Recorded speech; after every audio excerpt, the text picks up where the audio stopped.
From translation, TLB, the Living Bible. This day of the year. Today we are reading passages Genesis 4-7.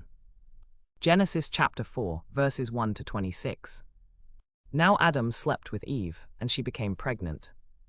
When her time came, she gave birth to Cain. I have gotten a man with the help of the Lord, she said.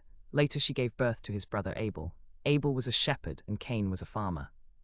After a while, Cain brought some of the fruits of the soil as an offering to the Lord.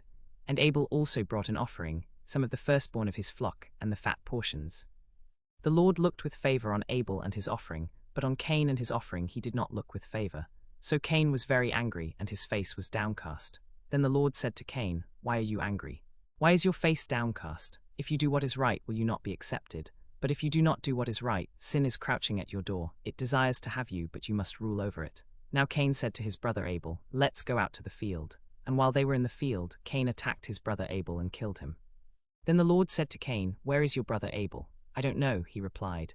"Am I my brother's keeper?" The Lord said, "What have you done? Listen, your brother's blood cries out to me from the ground.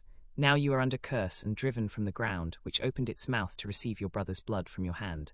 When you work the ground, it will no longer yield its crops for you. You will be a restless wanderer on the earth." Cain said to the Lord, "My punishment is more than I can bear.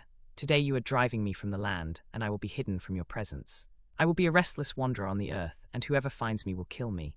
But the Lord said to him, "Not so. Anyone who kills Cain will suffer vengeance 7 times over." Then the Lord put a mark on Cain, so that no one who found him would kill him. So Cain went out from the Lord's presence and lived in the land of Nod, east of Eden. Cain made love to his wife, and she became pregnant and gave birth to Enoch. Cain was then building a city, and he named it after his son Enoch. To Enoch was born Irad, and Irad was the father of Methuel, and Methuel was the father of Methushael, and Methushael was the father of Lamech. Lamech married 2 women, one named Adah and the other Zillah. Adah gave birth to Jabal. He was the father of those who live in tents and raise livestock. His brother's name was Jubal. He was the father of all who play stringed instruments and pipes. Zillah also had a son, Tubal-Cain, who forged all kinds of tools out of bronze and iron. Tubal-Cain's sister was Naamah.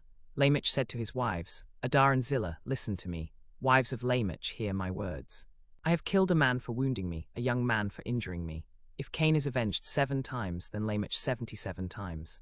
Adam made love to his wife again, and she gave birth to a son and named him Seth, saying, "God has granted me another child in place of Abel, since Cain killed him." Seth also had a son and named him Enosh. At that time people began to call on the name of the Lord. Genesis chapter 5, verses 1-32. This is the written account of Adam's family line. When God created mankind, he made them in the likeness of God. He created them male and female and blessed them. And he named them mankind when they were created. When Adam had lived 130 years, he had a son in his own likeness, in his own image, and he named him Seth. After Seth was born, Adam lived 800 years and had other sons and daughters. Altogether, Adam lived a total of 930 years, and then he died. When Seth had lived 105 years, he became the father of Enosh. After he became the father of Enosh, Seth lived 807 years and had other sons and daughters. Altogether, Seth lived a total of 912 years, and then he died. When Enosh had lived 90 years, he became the father of Kenan. After he became the father of Kenan, Enosh lived 815 years and had other sons and daughters. Altogether, Enosh lived a total of 905 years, and then he died. When Kenan had lived 70 years, he became the father of Mahalalel. After he became the father of Mahalalel, Kenan lived 840 years and had other sons and daughters. Altogether, Kenan lived a total of 910 years, and then he died. When Mahalalel had lived 65 years, he became the father of Jard.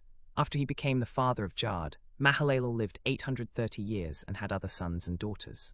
Altogether, Mahalalel lived a total of 895 years, and then he died. When Jard had lived 162 years, he became the father of Enoch. After he became the father of Enoch, Jard lived 800 years and had other sons and daughters. Altogether, Jard lived a total of 962 years, and then he died. When Enoch had lived 65 years, he became the father of Methuselah. After he became the father of Methuselah, Enoch walked faithfully with God 300 years and had other sons and daughters. Altogether, Enoch lived a total of 365 years. Enoch walked faithfully with God, then he was no more, because God took him away. When Methuselah had lived 187 years, he became the father of Lamech. After he became the father of Lamech, Methuselah lived 782 years and had other sons and daughters. Altogether, Methuselah lived a total of 969 years, and then he died. When Lamech had lived 182 years, he had a son. He named him Noah and said, "He will comfort us in the labor and painful toil of our hands caused by the ground the Lord has cursed." After Noah was born, Lamech lived 595 years and had other sons and daughters.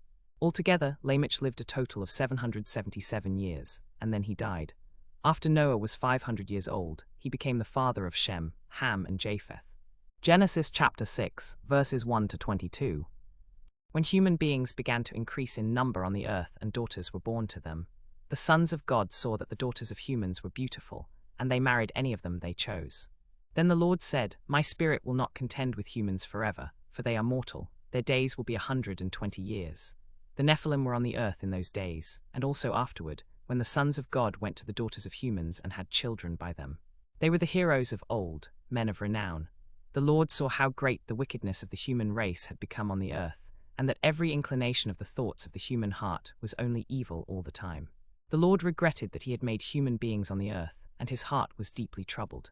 So the Lord said, "I will wipe from the face of the earth the human race I have created, and with them the animals, the birds and the creatures that move along the ground, for I regret that I have made them." But Noah found favor in the eyes of the Lord.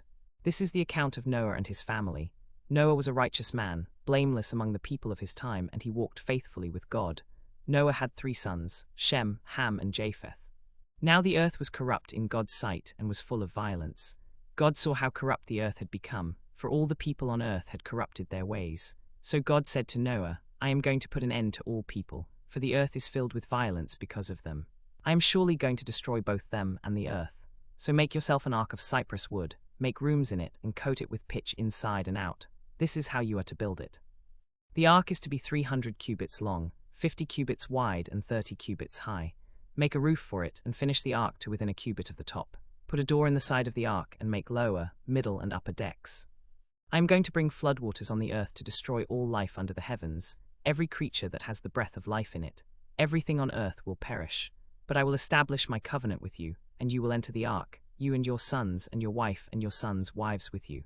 You are to bring into the ark 2 of all living creatures, male and female, to keep them alive with you. 2 of every kind of bird, of every kind of animal, and of every kind of creature that moves along the ground will come to you to be kept alive. You are to take every kind of food that is to be eaten and store it as food for you and for them." Noah did everything just as God commanded him. Genesis chapter 7, verses 1 to 24. The Lord then said to Noah, "Go into the ark, you and your whole family, because I have found you righteous in this generation. Take with you 7 pairs of every kind of clean animal, a male and its mate, and 2 pairs of every kind of unclean animal, a male and its mate, and also 7 pairs of every kind of bird, male and female, to keep their various kinds alive throughout the earth. 7 days from now, I will send rain on the earth for 40 days and 40 nights, and I will wipe from the surface of the earth every living creature I have made." And Noah did all that the Lord commanded him. Noah was 600 years old when the floodwaters came on the earth, and Noah and his sons and his wife and his sons' wives entered the ark to escape the waters of the flood. Pairs of clean and unclean animals, of birds and of all creatures that move along the ground, male and female, came to Noah and entered the ark, as God had commanded Noah. After the 7 days the floodwaters came on the earth. In the 600th year of Noah's life, on the 17th day of the 2nd month, on that day all the springs of the great deep burst forth, and the floodgates of the heavens were opened, and rain fell on the earth 40 days and 40 nights. On that very day Noah and his sons, Shem, Ham, and Japheth, together with his wife and the wives of his 3 sons, entered the ark. They had with them every wild animal according to its kind, all livestock according to their kinds, every creature that moves along the ground according to its kind, and every bird according to its kind, everything with wings. Pairs of all creatures that have the breath of life in them came to Noah and entered the ark. The animals going in were male and female of every living thing, as God had commanded Noah. Then the Lord shut him in. For 40 days the flood kept coming on the earth, and as the waters increased they lifted the ark high above the earth. The waters rose and increased greatly on the earth, and the ark floated on the surface of the water. They rose greatly on the earth, and all the high mountains under the entire heavens were covered. The waters rose and covered the mountains to a depth of more than 15 cubits. Every living thing that moved on land perished, birds, livestock, wild animals, all the creatures that swarm over the earth, and all mankind. Everything on dry land that had the breath of life in its nostrils died. Every living thing on the face of the earth was wiped out. People and animals and the creatures that move along the ground and the birds were wiped from the earth. Only Noah was left, and those with him in the ark. The waters flooded the earth for 150 days.